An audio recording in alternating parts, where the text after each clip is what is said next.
This island is said to hold the ashes of tens of thousands of people. Its story, however, is it real or fiction? Hi, my name is Sarah, and today we'll talk about the most haunted place on earth, Poveglia. Located in the southwest corner of Lido di Venezia, Poveglia is made of three smaller islands. The one in the back is the biggest one and is currently entirely vegetational, once used by the highlands inhabitants to grow their crops. The one in the middle is where all the buildings were located, and some still are, such as the church and even the clock tower where the mad doctor presumably jumped to his death. And the one in the front was used for protection of the island and nearby Venice as well. Before we continue with the story of Poveglia, I want to real quick go over some information about the Roman Empire. Created in year 27, the Roman Empire was a force to be reckoned with. At its peak, it spanned about 2 million square feet, which, if you're watching from Europe, is about 5 million square kilometers. A lot, I know. And its population made about 20% of the world's population.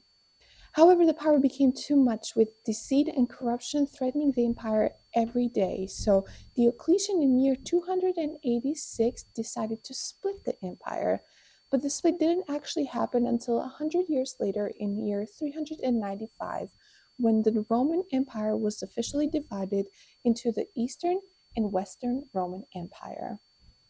After the division, the Eastern Empire went on to do very well. However, the Western Empire not as much because they were under constant threats of invasion from different groups of people that lived nearby.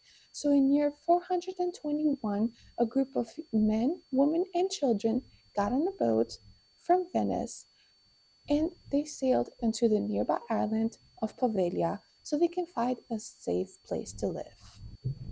They lived a simple life. They worked together and traded with the nearby island of Palestrina when needed. It was peaceful, they didn't have to pay taxes, and they were able to defend the island relatively well due to its small size. This community was small, however, and it wasn't until the 9th century AD when the first bigger major settlement in Poveglia was recorded. However, there is some contradicting information as far as this first settlement, so I will go over with you on the two main versions that I was able to find as how this settlement happened.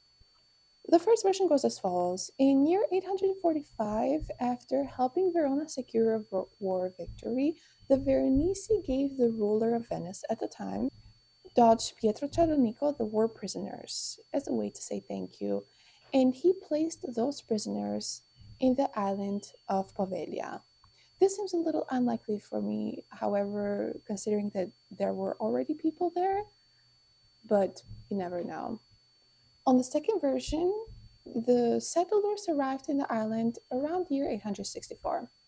At the time, the Doge's son had died, and there was a conspiracy that people were coming for the Dodge. They wanted to take him down. This turned out to be true, however, as one day as he was walking out of Mass, four noblemen ambushed the Dodge and stabbed him to death. His followers staged a fierce resistance in his castle, and after a lot of back and forth, a parley was offered, and they were relocated into the nearby island of Poveglia. There they lived a simple life. They even thrived. They were able to produce wine and salt and even sell fish on the mainland, even though just once per month. There is not much information about the continuation of life in Poveglia the next centuries. However, a piece of information that I did find that was worth noting was about the fire that struck the island in year 1334. What was worth mentioning about this fire was that the number of houses that was noted to have burned down from it was 63, which shows how densely populated the island actually came to be at the time. Venice also took note of this increasing population in the island and put it under the jurisdiction of the local podesta, the highest judicial and military magistrate at the time, so essentially the ruling government. This did benefit the status of the island at the time, as this was tasked as one of the entry points to Venice. Thus, its responsibilities were to log who came in and out of the island and collect taxes from traders. One day, two ships that had stopped by the island, sometimes around 1347, were noted to have a few cases of the plague. In an effort to keep the disease from spreading to the mainlands of Venice, they did quarantine those people in the island. However, the disease was too strong and it made its way to Venice. Some records saying causing over 40,000 deaths. Following the series of events, after housing those initial plague victims, allegedly Poveglia became the place where the infected were taken to die. However, this information seems a little conflicting as I wasn't able to find official records of Poveglia during that time. Just a bunch of rumors of how many died in the islands. And as if the plague wasn't enough, war came about the island once more. The Venetian Genoese War had been going on for a few decades now, and Poveglia had held strong. However, it wasn't until the fourth and final war, the War of Troja, which seemed detrimental for the island. During this war in 1378, the Genoese fleet, with the support of King of Hungary, they set up a blockade in the entry of the Venetian lagoon. So the island's inhabitants they had to flee and go back to the mainland of Venice, which was able to turn this blockade around and trap the Genoese fleet until they surrendered. However, out of desperation, the Genoese fleet destroyed everything on the islands, not just Poveglia, all the nearby islands, leaving the churches, however, as they were really religious people and they didn't want to destroy the churches. However, with this destruction, the island's inhabitants they weren't able to return. The island was in fact turned into a ship storing station where they would take them to be repaired and hold them there due to its nearby proximity but secluded enough, however. A few decades later, in an effort to bring back faith in the island, a local priest was invited to hold mass there. Remember, the church was never destroyed during the last war? Unfortunately, in the same year, in 1423, is when the plague returned. Considering the sickness surrounding it, there wasn't a hospital in Poveglia until decades later in year 1468, the purpose of which was going to be as quarantine for any plague victims in the incoming ships. This certainly contributed to the sickness and death in the islands, adding on to the victims allegedly had died there as well. With the second wave of the disease evolving, the island's original inhabitants were still not allowed to return there, which in a way would be understandable, but also it was rumored that the island had become a strong military point for Venice and for the storage of the naval ships. So was it done to protect them, or was it done because the government needed the island for its other purposes? They did, however, not stop their efforts to bring back faith into the island, as in year 1527, the magistrate in charge of Venice at the time offered part of Poveglia Island to the Comodolese hermits of Mount Corona so they can set up a monastery there. However, upon their visit, they quickly denied, as they stated that the island was too loud and hectic due to the shipwrights that already lived there and or worked there as well. Life went on, and sometimes around 1570 to 1580, the island's shape was finally finalized. The Venetian government they built five octagonal forts throughout the area, one of which was made in front of Poveglia in an effort to protect the area more. It was in addition armed with new artillery as well. However, even this increase in defenses wasn't able to protect the area from the last wave of the plague. It was now year 1661, and the great great grandchildren of the original inhabitants of Poveglia were finally able to return back to the island.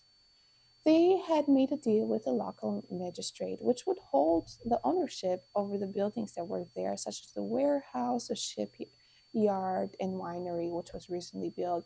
However, the new now inhabitants would be able to collect the rent on those properties.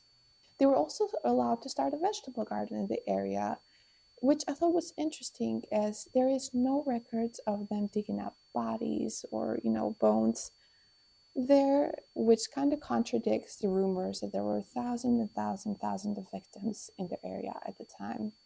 Over the next few decades, there were a few leadership changes that affected Poveglia. Originally, Venice, with Poveglia under it, were part of the Napoleonic Empire.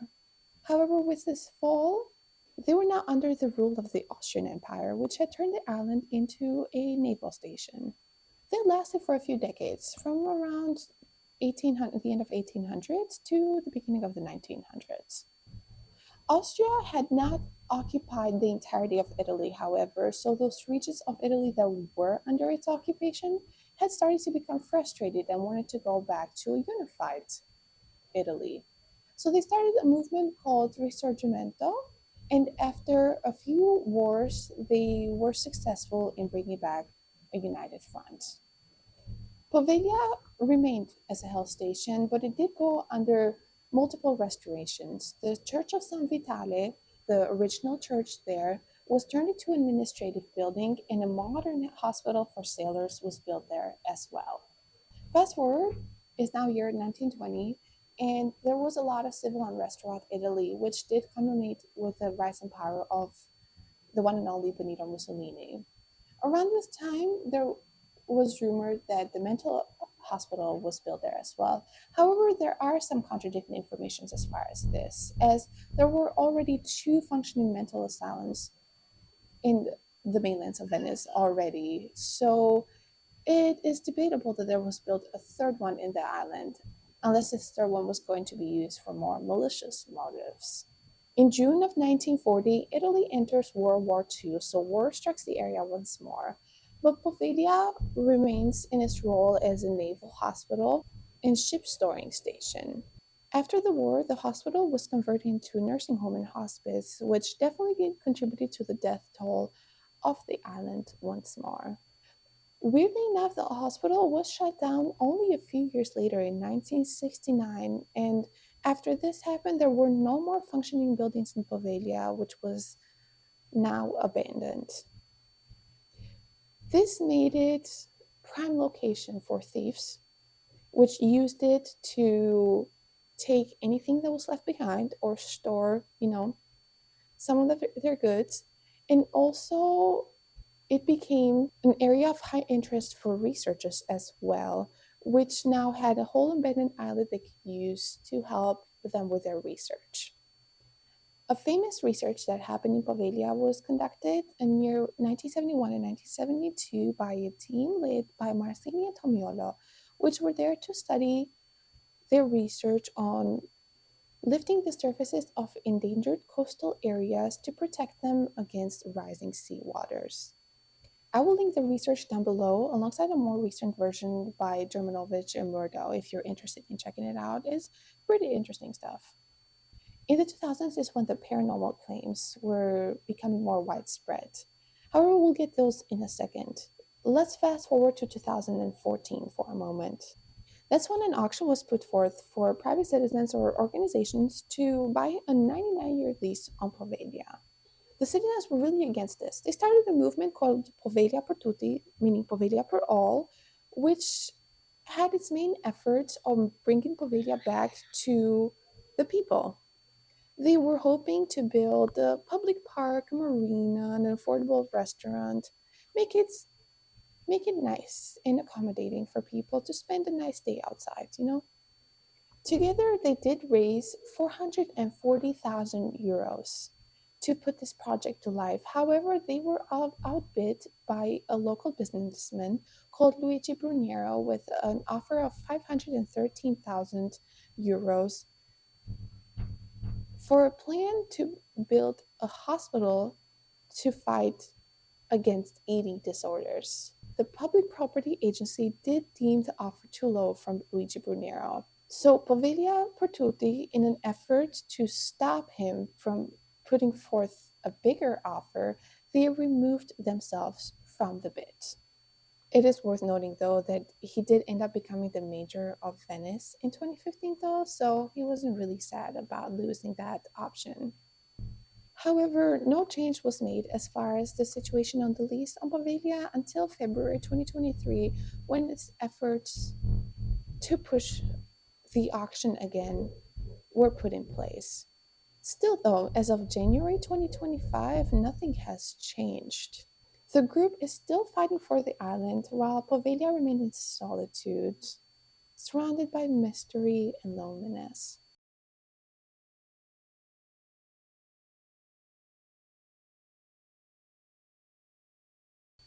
As I mentioned before, in the early 2000s is when the paranormal myth around Poveglia became more prevalent. This brought in a lot of paranormal investigators who needed to receive a special permit to be able to visit the island, as it is forbidden to the common person.